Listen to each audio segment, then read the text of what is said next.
नमस्कार, स्वागत है आपका द फोर्थ स्टेट यूट्यूब मंच पर। मेरा नाम है रविंद्र सिंह शोरान। सबसे पहले आपको प्रकाश पर्व की, गुरु पर्व की हार्दिक शुभकामनाएं। गुरु नानक जी के प्रकाश पर्व पर आप सबको बधाई। गुरु नानक जी ने कितने बरस पहले, कितने सालों पहले कहा था, वंड छको, बांट के खाओ। आज भी उनके जो अनुयायी हैं, उनकी शिक्षाओं को जो मानने वाले लोग हैं, आज भी लंगर का आयोजन करते हैं और 500 साल से उन्होंने जो बातें कही थी उनका अनुकरण कर रहे हैं। गुरु नानक जी ने हमेशा भाईचारे और इंसानियत को तवज्जो दी। उन्होंने जाति पर कड़ा प्रहार किया और उन्होंने मानवता की, बराबरी की, सब लोगों के एक होने की बात कही। आज सवेरे एक संदेश आया कांग्रेस दफ्तर से। कांग्रेस दफ्तर से जो संदेश आया वो आपकी स्क्रीन पर। Special Congress Party briefing by Leader of Opposition Rahul Gandhi at 12 noon today, November 5, at Indira Bhavan near AICC headquarter 9A Kotla मार्ग। ये संदेश आया और ये जब संदेश आया तो जाहिर है सबके मन में भाई सवाल खड़ा हुआ कि क्या ये वही बॉम्ब हो सकता है जो राहुल गांधी जिसकी बात कर रहे हैं। तो उसके बाद सुप्रिया श्रीनेट का ये ट्वीट आया। ये ट्वीट जो है ये कहता है कि भाई राहुल गांधी का ये देखिए, हम लोग जो सवाल पूछ रहे थे उसकी द प्रेस कॉन्फ्रेंस, यही है वो प्रेस कॉन्फ्रेंस जिसकी बात की जा रही थी। तो जाहिर है लोगों को इस बात का तो अब इल्म हो गया कि भाई जो होगा वो इसी से जुड़ा होगा। और राहुल गांधी जो कि बिहार चुनाव में लगातार व्यस्त थे, अलग अलग जगह पर प्रचार कर रहे थे, अब शायद राहुल गांधी जो है वो दिल्ली में आ गए और अब करेंगे प्रेस कॉन्फ्रेंस। खैर, अब सवाल ये उठ रहा है सबके जहन में कि भैया ये प्रेस कॉन्फ्रेंस होने वाली किस इलाके की है? क्या ये हरियाणा से जुड़ी होगी? क्योंकि हरियाणा से भी कई तरह की खबरें आई हैं और कई तरह की पिटिशंस इस वक्त हाई कोर्ट में लंबित हैं, सुप्रीम कोर्ट में भी कुछ पिटिशंस लंबित हैं हरियाणा के विधानसभा चुनाव से जुड़ी हुई। तो अब क्या ये जो प्रेस कॉन्फ्रेंस राहुल गांधी करेंगे ये उनसे जुड़ी होगी? और ये जो प्रेस कॉन्फ्रेंस होने वाली है ये उतनी बड़ी होगी जिस प्रेस कॉन्फ्रेंस के बारे में चर्चा राहुल गांधी लंबे समय से करते रहे हैं, वो भी बिहार विधानसभा चुनाव के पहले चरण के मतदान से कुछ घंटे पहले। क्या ये एक टर्निंग पॉइंट होगा बिहार विधानसभा चुनाव के लिए? क्या इसके बाद विधानसभा का चुनाव बदल जाएगा?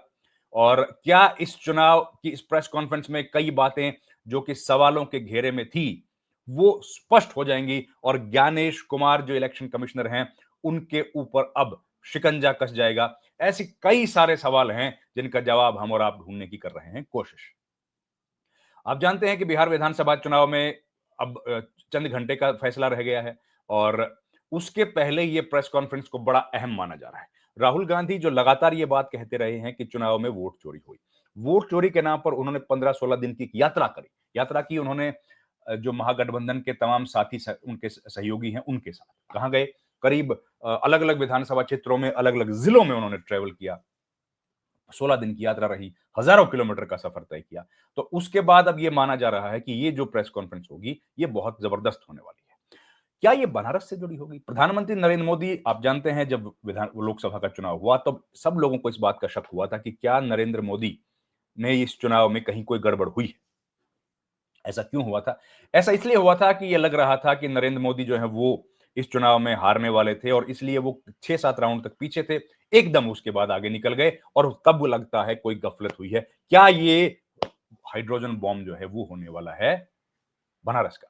क्या ये हरियाणा से जुड़ा हो सकता है? हरियाणा में देखिए कई सारी पिटीशंस अभी इस वक्त पेंडिंग है और हमने एक इंटरव्यू भी किया था, जिस इंटरव्यू में आरोप लगाया गया था फरीदाबाद के एक विधानसभा क्षेत्र से जहां से चुनाव लड़ी थी पराग शर्मा। उन्होंने कहा था कि उनकी जो विधानसभा है वहां पर ढेरों 16,000, उनका कहना था, उनका दावा था कि 16,000 ऐसे मतदाता हैं जो या तो गलत हैं या उनकी डबल एंट्रीज हैं, 3 बार एंट्री है, वही नाम वही एड्रेस और उनके वोट 2-2 3-3 जगह बना हुआ है, ऐसा उन्होंने दावा किया था।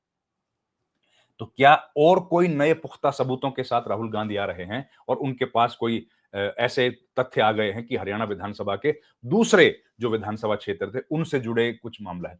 क्या ये महाराष्ट्र से जुड़ा हो सकता है? क्योंकि महाराष्ट्र जो है वो आप जानते हैं कि एक लगातार एक बोन ऑफ कंटेंशन है। राहुल गांधी महाराष्ट्र के बारे में बोलते रहते हैं कि भाई महाराष्ट्र जो है उसमें वोट चोरी हुई है और जितने वोटर्स हैं, उतने तो वहाँ की अडल्ट पॉपुलेशन भी नहीं है जो 18 बरस से ऊपर हो। तो क्या ये वहाँ का कोई हंगामा हो सकता है? क्योंकि कई सारी विधानसभाएँ वहाँ हमने भी देखी हैं और एक गाँव वो भी था जिसने कहा था कि हम लोगों ने इस तरह से वोटिंग नहीं की जिस तरह से दिखाई जा रही है और हम लोग चाहते हैं कि एक बार बैलेट पे दोबारा से वोटिंग ले ली जाए, लेकिन वो भी मानी नहीं गई थी। क्या ये फिर से कर्नाटक से जुड़ा होगा? क्योंकि कर्नाटक में एसआईटी जो अपना काम कर रही है, देखिए आप जानते हैं, एसआईटी लगातार अपना काम कर रही है और एसआईटी ने ये बात बोली है कि अ, कई तरह की बातें एसआईटी में से सामने हम लोगों को देखने को मिल रही है। अब एसआईटी ये भी कह रहा है कि भई उन्होंने जो जाँच की है उसके ₹80 प्रति वोटर काटने के लिए पैसा दिया गया है और वो एक बड़ी बात है। क्या उससे जुड़ा ये मामला होगा? जो भी हो, लेकिन एक बात तय है कि राहुल गांधी की इस प्रेस कॉन्फ्रेंस का बज़ खूब हो गया है और बड़ी बात ये प्रेस कॉन्फ्रेंस जो है वो इसमें आने की संभावना है क्योंकि इसकी पहले की 2 जो बड़े प्रेस कॉन्फ्रेंसेस की हैं राहुल गांधी ने, वो एक में उन्होंने बताया था कि किस तरीके से वोट काटा जाता है, एक तरह से बताया था कैसे वोट जोड़ा जाता है। और दोनों एक कर्नाटक की अलंग विधानसभा सीट से था और एक जो है वो दूसरी विधानसभा सीट से था। तो उन दोनों विधानसभाओं को जब हमने देखा, स्टडी किया तो ये पाया, लोगों ने भी पाया, टेलीविज़न मीडिया ने भी गया कि कई जगह पर वोट उनके बने हुए थे। एक जगह ऐसी थी जहाँ पर कई सारे वोट बने हैं, घर में ढेरों वोट बने हुए थे। तो वो तमाम चीज़ें जो थी वो देखने को आई कि कहीं न कहीं कुछ न कुछ घोटाला गड़बड़ की संभावना है। उसके बाद एक प्रेस कॉन्फ्रेंस की थी ज्ञानेश कुमार ने जो प्रेस कॉन्फ्रेंस कम और सवाल ज़्यादा उठाने वाली थी। उनसे जो सवाल पूछे गए उन्होंने जवाब नहीं दिए। एक भी प्रश्न का ठीक तरीके से जवाब नहीं दे पाए। उनसे जब पूछा गया कि आप भाई बताइए कि ज़रा वीडियो रिलीज़ क्यों नहीं करते हो, सीसीटीवी फुटेज उनकी क्यों नहीं देते हो जो लोग वोटिंग के वक़्त पे? तो उन्होंने कहा कि हम लोग अपनी माँ-बहनों की फ़ोटो रिलीज़ कर सकते हैं क्या? क्या हम अपनी माँ-बहनों की फ़ोटो रिलीज़ कर सकते हैं क्या? ये सवाल उन्होंने पूछ लिया। अब भैया लोकतंत्र है ये तो लोकतंत्र में तो ज्ञानेश कुमार जी कुछ भी बोल सकते हैं। उन्होंने कुछ भी बोल दिया। अब कुछ भी बोल दिया तो अब बोल दिया। उसके बाद एक और प्रेस कॉन्फ्रेंस हुई जिसमें हमने भी प्रश्न पूछा कि ज्ञानेश कुमार जी आपकी तो साख बिल्कुल नीचे गिर गई है, उसको कैसे दुरुस्त कीजिएगा? ज्ञानेश कुमार जी को तो जरूरत नहीं थी बोलने की, तो नहीं बोले। क्यों बोलेंगे भाई? उनके ऊपर कोई दबाव ही नहीं मानते वो। तो उन्होंने तब भी नहीं बोला। उसके बाद एक और प्रेस कॉन्फ्रेंस हुई, उसमें भी उन्होंने सवाल लेने से मना कर दिया और सवाल लेने से तो अब भी मना कर दिया है, जब लल्लन सिंह सरीखे कैबिनेट मंत्री बिहार विधानसभा चुनाव के बीचों-बीच ये बात बोल रहे हैं, क्या? कि भैया वोट मत डालने देना। गरीब और ये बकौल आरजेडी आरजेडी ने ये आरोप लगाया है कि लल्लन सिंह ने कहा है कि गरीब लोगों को वोट मत डालने देना।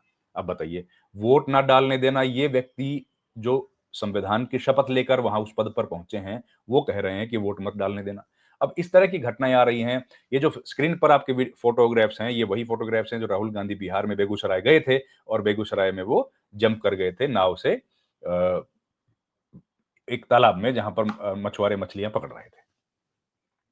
तो राहुल गांधी ने पूरी कोशिश की है। अब ये सवाल ये उठ रहा है कि अगर ये कहीं जो एक्सपोज़े करने वाले हैं राहुल गांधी, क्या ये एक्सपोज़े हो सकता है कि ये अ, बनारस से हो? क्योंकि उसकी एक तस्वीर आई है और इस तस्वीर अभी जो तस्वीर है उसका कहना ये है कि ये वोट चोरी से जुड़ा मामला तो है, लेकिन ये क्या प्रेस कॉन्फ्रेंस वही होने वाली है जिसके बारे में राहुल गांधी कह रहे थे और ये खबर आई है, ये देखिए आपको मैं दिखाऊँगा। ये जो वीडियो है वीडियो नहीं है, एक स्टिल पिक्चर आई है। एक स्टिल पिक्चर आई है और इस स्टिल पिक्चर में दावा किया जा रहा है कि ये जो नोटों का बंडल है, नोटों का जो बड़ा बंडल नोट कह रहा हूँ सॉरी एक कागज़ का जो बंडल है कागज़ का जो बंडल है, ये कागज़ का बंडल है जो राहुल गांधी आज प्रेस कॉन्फ्रेंस करने वाले हैं, उससे जुड़ा हुआ। अब अगर ये है, तो फिर हम लोग को लिए कोई बड़ी बात नहीं है समझ पाना कि भई ये तो वोट चोरी का ही कोई मामला है, जिस पर राहुल गांधी प्रेस कॉन्फ्रेंस करने वाले हैं। ये एक पिक्चर आई है वहाँ से, प्रेस कॉन्फ्रेंस की तैयारियाँ कैसी चल रही हैं, उनको लेकर के। तो अब इस पर थोड़ी-सी पुष्टि हमको हो जाएगी कि वहाँ पर जो तैयारियाँ चल रही हैं, फिर उसी तरह का एक प्रेज़ेंटेशन होगा, उसी तरह की प्रेस कॉन्फ्रेंस होगी और इसी तरह की एक प्रेस कॉन्फ्रेंस की थी आदित्य ठाकरे ने भी। उन्होंने बताया था कि जो बृहन-मुंबई नगर पालिका है, बीएमसी जिसको बोलते हैं, उसमें भी इस तरह की गड़बड़ की गई है। तो बीएमसी के चुनाव में भी की गई है, ऐसा उन्होंने दावा किया था, कैसे वोट वहाँ पर काटे जा रहे हैं, कैसे जोड़े जा रहे हैं। और इस बीच महाराष्ट्र में भी नगर पालिकाएँ करीब 220 नगर पालिकाओं का चुनाव का शेड्यूल जारी कर दिया गया है। तो माहौल जो है वो गर्म हो गया है। ये हरियाणा से जुड़ा भी हो सकता है, बनारस का भी, अब इस पर डिटेल नहीं है हमारे पास, पर ये लिस्ट आ गई है और तस्वीरें आ रही हैं कि वहाँ से प्रेस कॉन्फ्रेंस की तैयारियां चल रही हैं। आपसे रिक्वेस्ट है हमारे चैनल को प्लीज़ आप लाइक, शेयर और सब्सक्राइब कीजिए। आपसे रिक्वेस्ट है आप हमारे चैनल को जॉइन भी कर सकते हैं। इस वीडियो में इतना ही दोस्तों। आपका बहुत-बहुत धन्यवाद। Thank you very much. नमस्कार।